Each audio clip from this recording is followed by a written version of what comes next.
Hello and welcome everybody. I'm Stephen and I'm a popular investor on eToro. Thanks very much for listening to this video today, and as usual, don't forget to like this video and subscribe to my channel. That will be awesome. So it's very nice to speak to you all again. Last couple of weeks I have been on vacation. I'm now back. I didn't have my camera equipment with me, but I did give multiple updates via conventional text. So today I'm going to be talking about what happened in the markets last week, and I'm also going to be explaining a little bit about what's been happening in my portfolio recently. So I shall get started. So if we look at what happened in the markets last week, our portfolio did very well actually, and it was up over 4.4%. And if I compare that to some of the major indices around the world, the NASDAQ was up about 3.1%, and the S&P 500 was up about 3.3%. And I think that there was quite a lot of good outperformance last week due to various different things that happened in our portfolio. For example, it was a good week for US stocks and European stocks, which we have plenty of in our portfolio. And also last week was a particularly strong week again for crypto, as it's kind of continued its momentum, especially with Ethereum coming quite close to the merge, which will happen in September. I also did a number of short-term trades. I did trades on oil, natural gas, which was a short trade, Camp, Sono, as well as Six Flags and Marqeta, Trade Desk, as well as Ari. So I did lots of short-term trades last week. It was a very good environment for it. And they were particularly good because I managed to make some profits both on the long and the short side, which really does help to increase our profits over the month. I also closed out a longer term position that I had in Cigna. I believe that Cigna was going to do very well this year in 2022. That's because insurance companies tend to do quite well in higher interest rate environments as they increase. Also, it's a very strong business, kind of long term. However, it was at all-time highs, and with my strategy of trying to take profit into strength, I thought it was a very good time to close the position in its entirety, and I made between kind of 30 and 40% on all of those trades. So that was a very good position, and I'll obviously use that money to reinvest in good opportunities. So if we look at the 2022 benchmarks, our portfolio is currently down about 25% for the year, but that has seen a lot of improvements both in August and the previous month in July, and we are now seeing some very positive momentum. And as I said, our portfolio, although it was down against the other benchmarks over the year, our portfolio has a lot of growth drivers in it, and that it is very likely, if we have good conditions, that it will outperform those benchmarks in the long term. So the NASDAQ is down about 16.6% for the year, and the S&P 500 is down about 10.2%. And as we see Bitcoin down there, it's about 46.37, down in 2022. Obviously, we have quite a lot of crypto in our portfolio, and that has mainly led to the kind of underperformance against those stock indices. However, I think we are seeing now very good momentum in the crypto space. I do believe that there's a high probability, because we talk in probabilities when we talk in terms of crypto, not certainties, that we did hit the bottom of Bitcoin at about 17,000. However, we will continue to look at that data and, watch it as time progresses. But I believe that we could see some good upward momentum in crypto as well moving forward. So a lot of positive signs, and thank you for staying patient with the portfolio.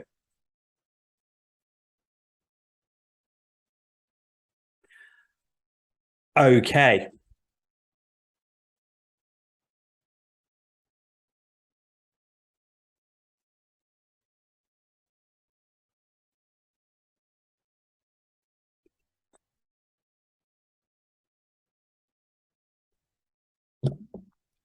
Okay, so now I'll move on to the main news.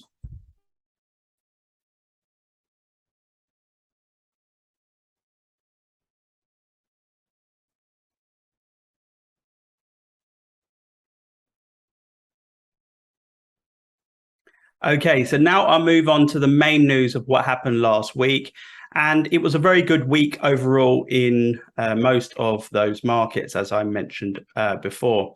However, out of the US, there was a lot of good inflation data that was released, and it said that the CPI, which is an inflation measurement, was flat for last month on a month-on-month basis. And if we compare that to the previous month, that was up. It is showing signs that inflation is starting to abate.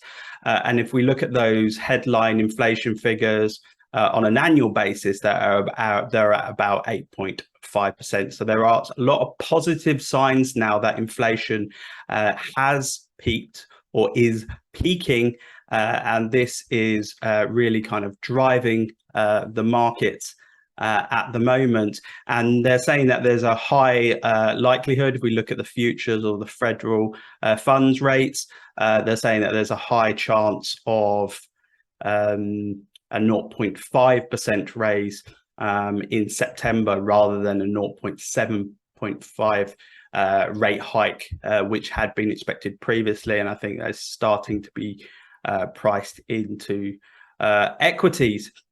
So I think one of the reasons why their inflation figures are looking like they're starting to peak is the energy prices, and we've seen over the last kind of month or two, we've seen oil prices reduce, currently at about $90 per barrel. But we have now seen, a drop in those oil prices at the pump, which was is very important. And energy was one of the big things that was driving inflation, as well as a few other things. Another piece of news was the FBI have conducted a search of Donald Trump's Key-Largo house. And that is because they're saying that a lot of documents, private censored documents, had been taken to his Key-Largo house and had been stored there without permission. So it'd be very interesting to see how politically motivated that is, rather, against the actual truth of the matter and against national security concerns. So we will see, but I thought it was interesting to put that in because that could have some effects. The Bank of England is also stated last week that they are expecting a recession, which could come at the end of 2022. However, some of the GDP figures actually held up pretty well last week, and they were actually better than expectations, which is having some positive effects on the market there. And they've also said that it's highly likely that they will continue increasing their interest rates throughout the year in order to combat inflation. However, we are seeing some positive things in the EU, and the industrial production has continued to rise for the third straight month. This is a very positive piece of news because it's showing that the market is quite vibrant and they continue to doing industrial production, which is good for the overall economy. The EU countries, however, are continuing to provide tax breaks and stimulus. Germany and France have announced some tax breaks, and that is in light of some slowing growth that obviously there has been in the EU due to this downturn that we've had and the potential recession, and they're trying to stimulate the economy as well as they can in order to not have a slowdown. We've also seen some energy, water and food shortages throughout Europe. As we had mentioned before, Europe is quite reliant on Russian oil and natural gas, and this had caused kind of quite a lot of shortages, and had caused the price of oil and natural gas to increase. We've also seen a shortage of water throughout Europe, and even currently at the moment there's a hose pipe ban in the UK and some other countries in the EU as well, and there is a big water shortage, and there has been food shortages as well recently in some parts of the EU, and a lot of that, I guess, has to do with those supply of things such as wheat, soybeans, etc., which make up everyday people's staples. In China, COVID cases have hit a 3-year high in China. This is kind of discouraging news. It's had a bit of an effect on the Chinese and the Hong Kong market overall. China continues to have this kind of zero tolerance policy on COVID-19. And this has kind of caused some issues overall in the economy. However, some inflation data that was released last week had inflation that was lower than expected in China, and we're looking at a CPI of about 2.7, which was lower than expectations.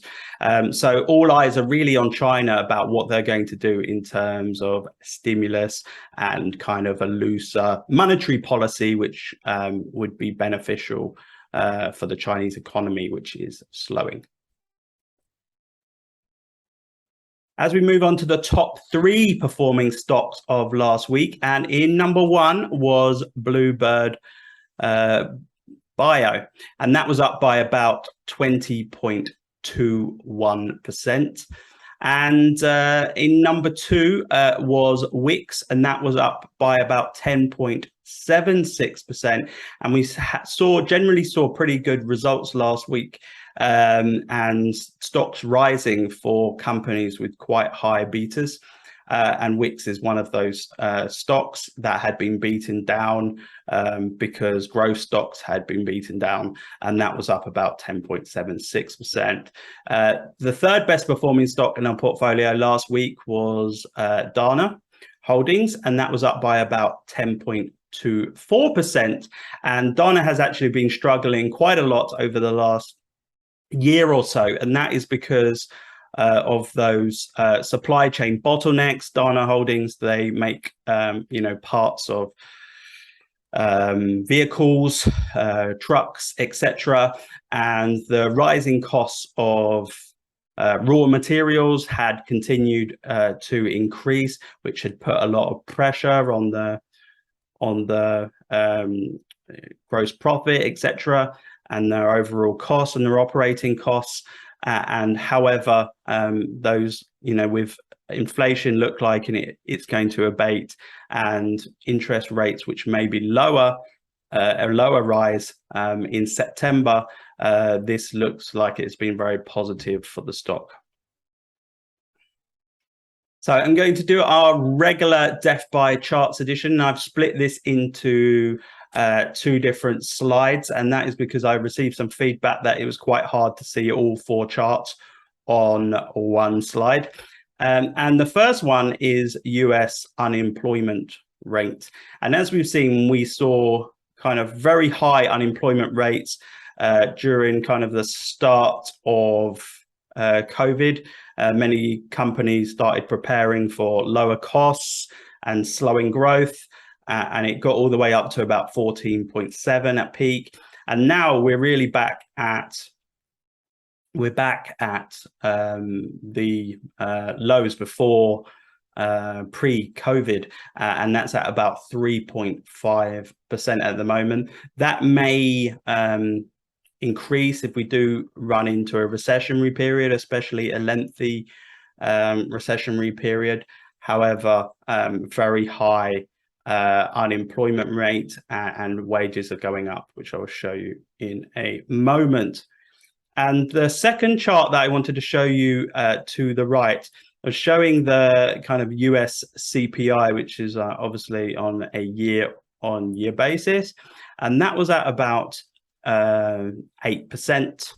And if we compare that to US wages, which have gone up by about 5.22 as an average, that is obviously well below what the US CPI has gone up. And I think that CPI figure isn't really even that accurate as well, because a lot of different industries have gone up a lot more than that. So if we look at 5.22, you can see there's a big gap between that and 8%, which means that consumers are going to have less money in their pockets and they potentially are going to spend less. But this is a figure that is regularly represented, where we have the rise of wages, which fall definitely below the real inflation rate. The second chart I wanted to show you, I'm not going to go, third chart I wanted to show you, and I'm not going to go into a huge amount of detail on this, but really what I wanted to show you is that the PE of the S&P 500 has fallen quite a lot over the last year or so. So if we look at the PE ratio of in 2021 of the S&P, it was at about 22.9. And now if we look at it, it's at about 19.6. And obviously in 2020, when everything was happening with COVID, it was at about 30.7. So we are seeing a lowering of valuations in terms of companies within the S&P 500. So I think that those lows that we had kind of a month or two ago are going to be quite good, really good long-term holds for our portfolio. The last chart that I wanted to run through was the S&P 500 operating profit margins. And this chart is to just really show you that costs have gone up quite significantly in terms of kind of raw materials, wages, lots of different areas of kind of inflation. And what usually happens if those costs are being passed back to the customer in a very efficient way, then that would continue to kind of stay flat or to slightly increase. However, what we are starting to see now is those profit margins are starting to reduce, which shows that it's very difficult for some of those companies to be able to pass those costs to the clients efficiently. And now the operating profit margin's gone down to about 10.9%. So in my crypto news and views section, I just wanted to say in terms of crypto that it's been a very good last couple of months. A few months ago, we reached that low of 17,000. And now we're sitting at Bitcoin, which briefly touched about 25,000, and Ethereum was at about 2,000. And we are seeing a kind of really nice bounce back. And I think that is for a number of different reasons. So I think that there is some on-chain reasons why the price has gone up. I think a lot of the speculators, as I've said before, had left the market when the prices plunged. So a lot of those sold their Bitcoin, and they sold it to longer term Bitcoin hodlers who had a kind of a longer term approach, and they kind of made the floor of the Bitcoin price at about 17,000, and since then there has been this kind of accumulation zone, and that's what we're seeing at the moment. The other thing is obviously the improving macro conditions that we're having, and I think those the optimistic views that interest rates may start to slow, or interest rate rises may halt altogether, that this is seen as a very positive tailwind for crypto overall. Also, we're seeing that the Ethereum merge is due to take place around about the 15th of September. That's the current date that's been in mind. Ethereum has grown a lot quicker than the other cryptocurrencies, especially Bitcoin, and mostly is to do with the optimism about the Ethereum merge. However, there could be a little warning here. There could be some forks, obviously, by Ethereum moving to proof of stake from proof of work. There's probably a lot of people within that community that still want it to be proof of work, and it's quite likely that we will see some forks coming out of that, just like we have seen obviously some forks in the past of Bitcoin. I do expect obviously the current Ethereum to be the most popular and have the highest market cap, but obviously there's always these kind of contentious forks that you need to keep an eye on as well. Another big piece of news, and it was probably the biggest piece of news of the week, was that BlackRock is now offering spot Bitcoin exposure to its clients, which is really massive news, because if you think of the amount of billions of dollars that BlackRock manage on behalf of its clients, and it's actually formed a partnership with Coinbase to be able to custody those assets. And because it's spot BTC, that is seen as a very positive sign for the future of Bitcoin, because we're talking billions of dollars that are on the sidelines that may have been interested in buying Bitcoin that now have the access and the opportunity to do that. So that's a big piece of news. We've also seen mining difficulty increase by 1.7%. And as I said, built into the Bitcoin protocol, there's a mining difficulty adjustment every 2 weeks. And we've seen generally that difficulty has been increasing. But I think if we bear in mind that there's no lows in the price of Bitcoin in the future, if that potential scenario plays out, it is possible that the difficulty could have already bottomed. And I think that this will be pretty good for the security of Bitcoin. Another piece of news is that Michael Saylor will be stepping back from his role as CEO of MicroStrategy and transitioning into his executive chairman role. This was seen as a bit of negative news originally, because it was not very well understood when it was released and it didn't look very good. However, in reality, Michael Saylor has been focusing his efforts very much over the last kind of 2 years or so on the Bitcoin strategy of MicroStrategy as a whole. And he has been less hands-on in terms of running the day-to-day business of MicroStrategy. So I see this as generally pretty positive for Bitcoin and for crypto overall. We also seen Tornado Cash developer, which was arrested, and it's be very interesting to continue to watch that story unfold, because Tornado Cash has a very complex history, and it's that it's been something that the government regulators have been looking at for a long time.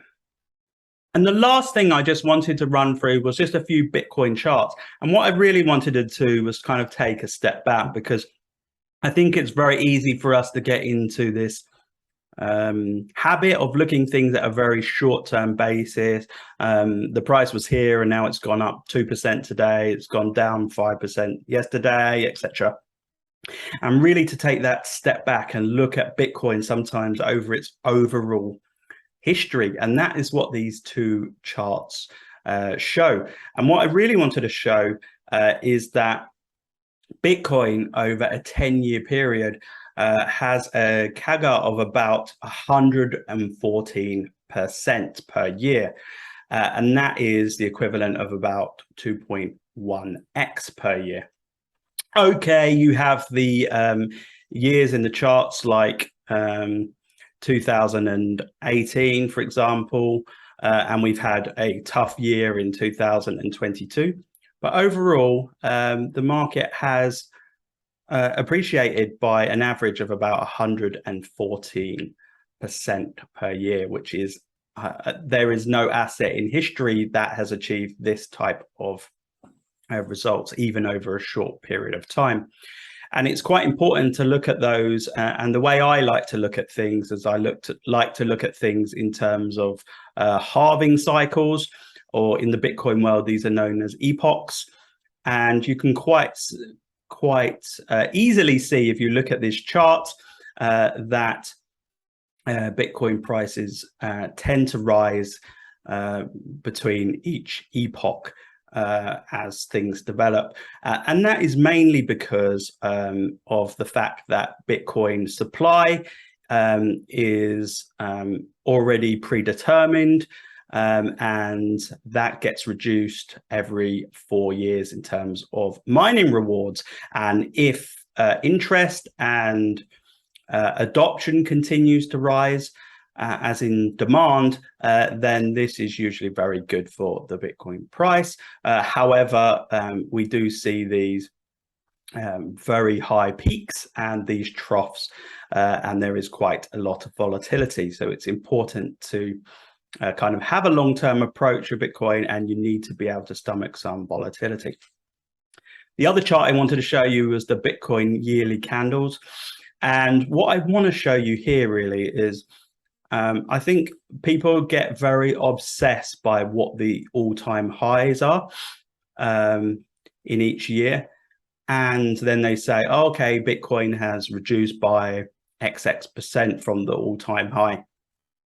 But it's not really the way I like to see Bitcoin, because we're aware that Bitcoin does have these peaks and then these quite large drawdowns. What I really wanted to focus on is the yearly lows of Bitcoin. So if we look at, so I'm going to go from about here because this is when it kind of really mattered. And it became a bit of a mature asset class. But as we see, the lows of Bitcoin in 2013 were at about $13. Then the lows of 2014 were about $275. Okay, so we then had a lower low in 2015 of 152. But then we saw the low in 2016 was 351. The low in 2017 was 751. And in 2018, the low was 3,129. And then in 2019, the low was 3,322. And then in 2020, it was 3,850, and then in 2021 it was 27,734, and then this year so far it has been 17,593.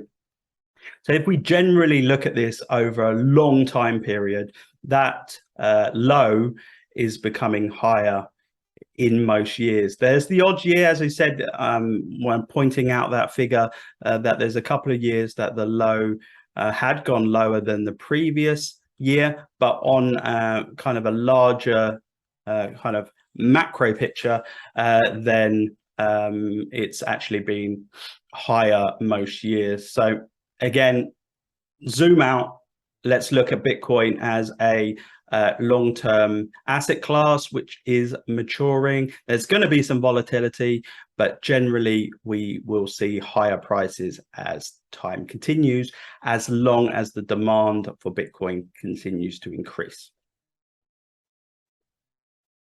So thank you very much for listening to my video today. It's really good to talk to you all again. As usual, if you have any questions, please don't hesitate to let me know. And please also join my Discord group. We are all having regular discussions on there about the markets and what's happening. I'm also regularly answering questions from the community. So please feel free to join that as well. And I hope you've all had a good summer so far, and that now we're seeing some positive signs from the markets that you are optimistic. And I look forward to speaking to you soon. Have a great week ahead.